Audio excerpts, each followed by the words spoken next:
جاء الحق وزهق الباطل إن الباطل كان زهوقا۔ بسم اللہ الرحمن الرحیم۔ السلام علیکم ورحمۃ اللہ وبرکاتہ۔ محترم سامعین، مشہور صحافی مجیب الرحمان شامی کا ایک ویڈیو کلپ بہت زیادہ سوشل میڈیا پر وائرل ہے، تو آپ لوگوں کے ساتھ اس کلپ کے بارے میں 2-3 باتیں کرنی ہیں۔ محترم سامعین، یہ صحافی مجیب الرحمان شامی عمر کے اس حصے میں ہے کہ پتہ نہیں اللہ سبحانہ وتعالی کی طرف سے کب بلاوا آ جائے، اور اس کو پتہ نہیں کس نے صحافی بنایا ہے۔ پاکستان میں ہر کوئی صحافی بنا بیٹھا ہے، ایک نیشنل ٹی وی پر بیٹھ کر کلم کلا قادیانیوں کی حمایت کر رہا ہے، اور بے شرمی کی حد تو تب ہوئی جب گلا پاڑ پاڑ کر مفتی تقی عثمانی صاحب دامت برکاتہم العالیہ کو مخاطب کر کے بتا رہے ہیں کہ قادیانیوں کے ساتھ جو ظلم ہو رہا ہے اس کے بارے میں ان کے ساتھ بیٹھے اور ان کو اپنے حقوق دے۔ اور اتنی بے شرمی کہ اس عمر میں بھی ایک صحابی اپنے آئین سے بے خبر ہے اور نیشنل ٹی وی پر بیٹھا ہے اور گلا پاڑ پاڑ کر شیخ الاسلام حضرت مولانا مفتی تقی عثمانی صاحب دامت برکاتہم العالیہ کو مخاطب کر رہے ہیں۔ اب اس عقل سے خالی انسان کو کون سمجھائے کہ 1974 میں ان قادیانیوں کے ساتھ تمام مکاتب فکر کے علماء، دیوبندی، بریلوی، اہل حدیث سب اسمبلی میں بیٹھے تھے اور باقاعدہ مناظرہ ہوا تھا کئی دن۔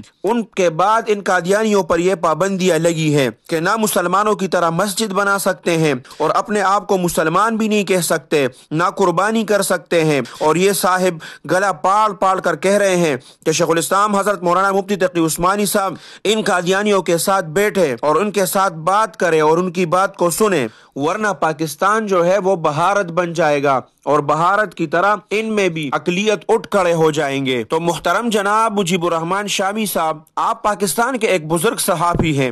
محترم سامعین، مجیب الرحمان شامی جو ہے یہ کئی رسائل اور جرائد کے ایڈیٹر رہے ہیں۔ آج کے سوشل میڈیا پر اس کا ایک کلپ جو وائرل ہے، جس سے بڑے شد و مت کے ساتھ ثابت ہوتا ہے کہ قادیانی آئینی طور پر کافر ہونے کے باوجود آئین شکنی کر کے مسلمانوں کے اعمال اپنا کر خود کو مسلمان ثابت کر سکتے ہیں۔ قادیانی اپنے آئینی حیثیت تسلیم نہ کرنے کے باوجود، آئین کی بغاوت کے مرتکب ہونے کے باوجود تمام مسلمانوں کے اعمال، شعائر در پردہ اپنا سکتے ہیں۔ محترم سامعین، آپ لوگوں کے ساتھ جناب مجیب الرحمان شامی صاحب کا ایک ماضی کا مضمون رکھتے ہیں، جن میں شامی صاحب واضح الفاظ میں فرماتے ہیں کہ قادیانی مسلمانوں سے الگ تشخص رکھتے ہیں۔ جب الگ تشخص رکھتے ہیں تو مسلمانوں کے شعائر، قربانی، نماز، روزہ کیوں کر وہ استعمال کر سکتے ہیں۔ اس مضمون میں مرزا غلام احمد قادیانی کو فاتر العقل بھی قرار دیتے ہیں۔ ہمارے تو سمجھ سے بالا تر ہیں کہ شامی صاحب کل تک تو قادیانیوں کو مسلمانوں سے ہر لحاظ سے الگ سمجھتے تھے، اب اچانک ایک ٹی وی چینل پر بیٹھ کر ان کی وکالت کی ضرورت کیوں پیش آ گئی؟ کاش وہ غامدیت کے نظریات کی تائید کے بجائے مسلمانوں کے نظریات کی ترجمانی کرتے۔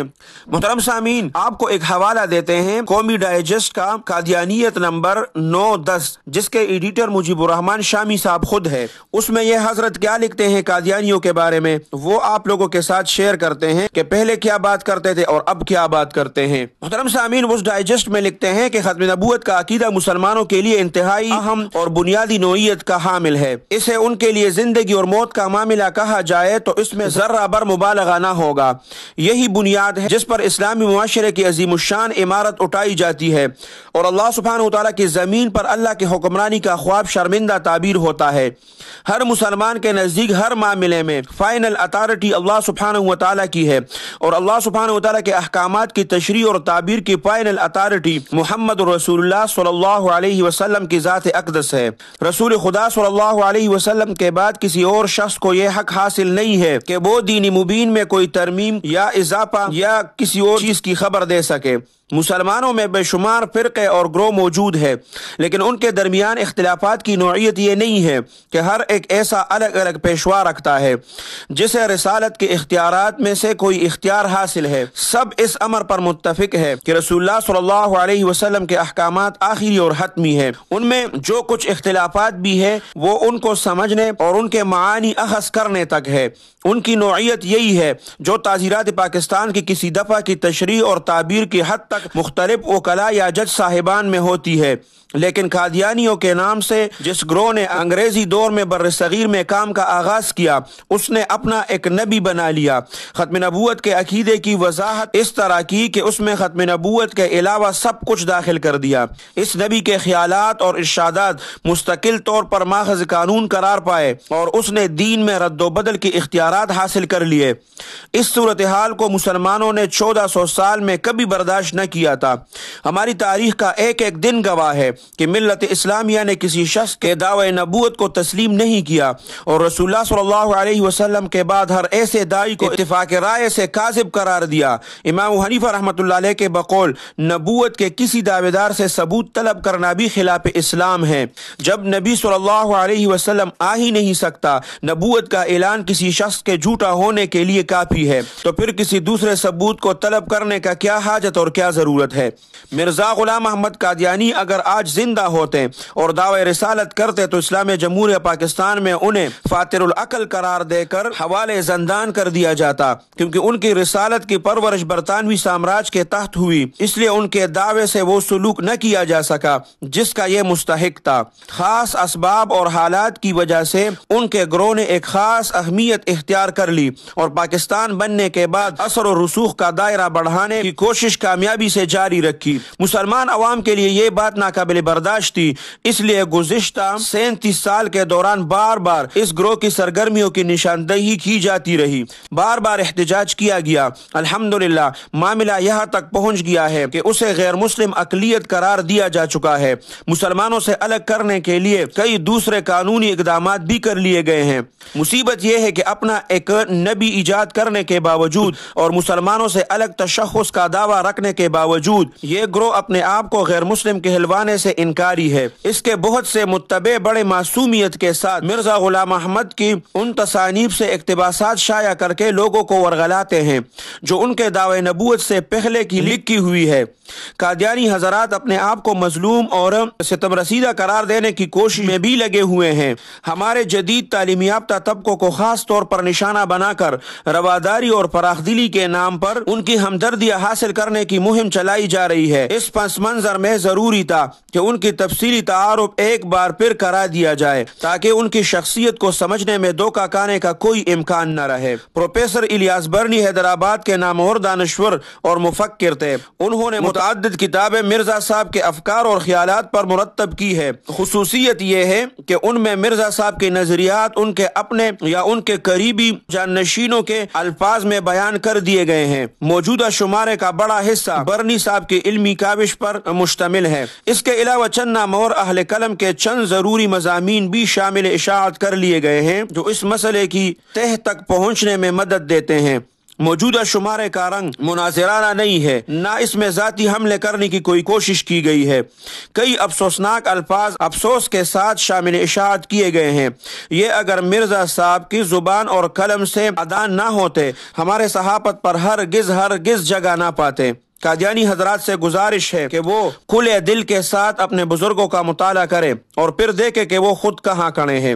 اپنے تمام قارئین سے بھی ہماری درخواست ہے کہ وہ اس شمارے کو غور سے پڑھے اور ان کو اس نتیجے پر پہنچنے میں کوئی دقت نہیں ہوگی کہ قادیانی مسئلہ مولویوں کا کھڑا کیا ہوا نہیں ہے، یہ قادیانیوں کا پیدا کردہ ہے۔ قادیانیوں کی جان اور مال اور عزت کی دستوری ذمہ داری اپنی جگہ اہم ہے۔ ان کے خلاف قانون کو اپنے ہاتھ میں لینے کا حق کسی شخص کو حاصل نہیں، لیکن یہ بات بہرحال سمجھ لینے کی ہے کہ مسلمان انہیں اپنے آپ سے الگ سمجھنے اور الگ تلگ قرار دینے کے جو مطالبہ کرتے رہے ہیں اور کر رہے ہیں وہ ان کے خلاف تعصب اور تنگ نظری کی بنیاد پر نہیں ہے، بلکہ اللہ اور اللہ کے رسول صلی اللہ علیہ وسلم سے محبت اور ان پر ایمان کا اولین تقاضا ہے۔ یہی محترم سامعین، آپ لوگ نیچے دیکھ رہے ہیں مجیب الرحمان شامی صاحب کا دستخط بھی ہے اور اس ڈائجسٹ کا تصویر بھی میں آپ لوگوں کے ساتھ شیئر کرتا ہوں، آپ لوگ اسکرین پر دیکھ سکتے ہیں۔ اب آپ لوگ خود فیصلہ کریں کہ مجیب الرحمان شامی صاحب کل کیا فرماتے تھے قادیانیوں کے بارے میں، تو یا تو یہ تحریر تحریر اس نے خود لکھی نہیں ہے، ورنہ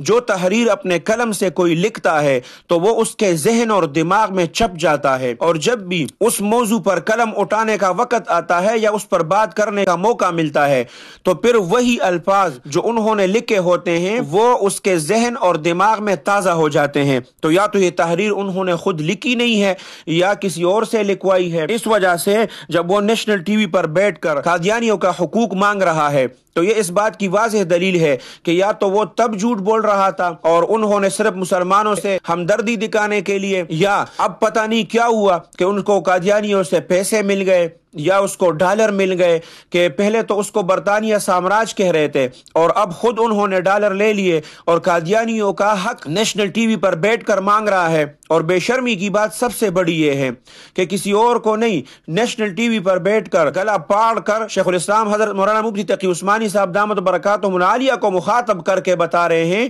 کہ تم ان قادیانیوں کے ساتھ بیٹھ جاؤ اور ان کو اپنا حق دلاؤ۔ اللہ سبحانہ و تعالی ہمارے ملک پاکستان کو بلکہ پورے مسلمانوں کو ایسے صحافیوں سے بچائے کہ کل کچھ کہتے ہیں اور آج کچھ کہتے ہیں۔ کل قادیانیوں کے خلاف انہوں نے تحریریں لکھی ہیں اور بات کرتے تھے اور آج ان کے حمایت میں بات کرتے ہیں۔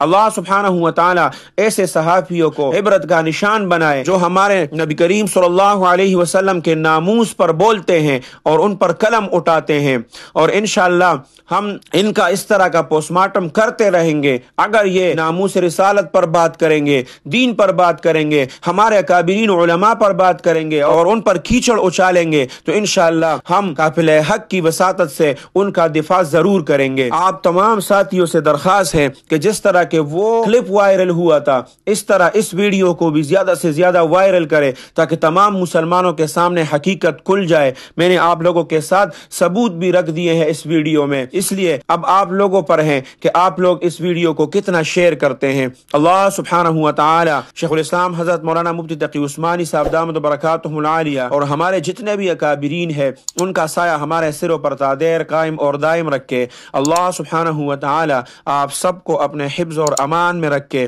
اپنے خصوصی دعاؤں میں یاد رکھے۔ السلام علیکم ورحمۃ اللہ وبرکاتہ۔ جاء الحق وزهق الباطل إن الباطل كان زهوقا۔